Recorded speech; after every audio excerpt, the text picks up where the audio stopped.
ବୈତରଣୀ ନଦୀରେ ବୁଡ଼ି 60 ବର୍ଷ ବୃଦ୍ଧାଙ୍କ ମୃତ୍ୟୁ। ନଦୀକୁ ଗାଧୋଇବାକୁ ଯାଇ ନଦୀ ପାଣିରେ ବୁଡ଼ି ଚାଲିଗଲା ବୃଦ୍ଧାଙ୍କର ପ୍ରାଣ।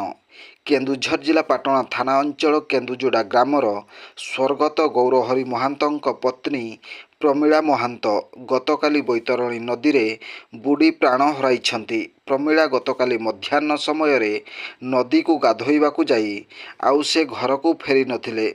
ପରିବାର ଓ ବନ୍ଧୁବାନ୍ଧବ ଲୋକମାନେ ବହୁ ଖୋଜାଖୋଜି କରି ନ ପାଇ ନିରାଶ ହୋଇ ଘରକୁ ଫେରିଥିଲେ। ଆଜି ସକାଳୁ ଗ୍ରାମ ନିକଟ ବୈତରଣୀ ତୁଠର ଅନତି ଦୂରରେ ପ୍ରମିଳାଙ୍କ ମୃତଦେହ ନଦୀ ପାଣିରେ ଭାସୁଥିବା ଦେଖାଯାଇଥିଲା।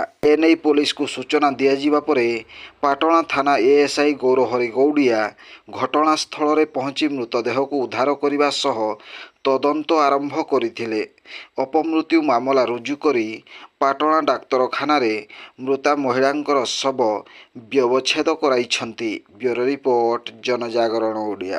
ଭିଡ଼ିଓ ଗୁଡ଼ିକ ଆପଣମାନଙ୍କୁ ଭଲ ଲାଗୁଥିଲେ ଆମ ଚ୍ୟାନେଲକୁ ସବସ୍କ୍ରାଇବ୍ କରିବା ସହ ଲାଇକ୍ ସେୟାର କରିବାକୁ ଭୁଲନ୍ତୁ ନାହିଁ।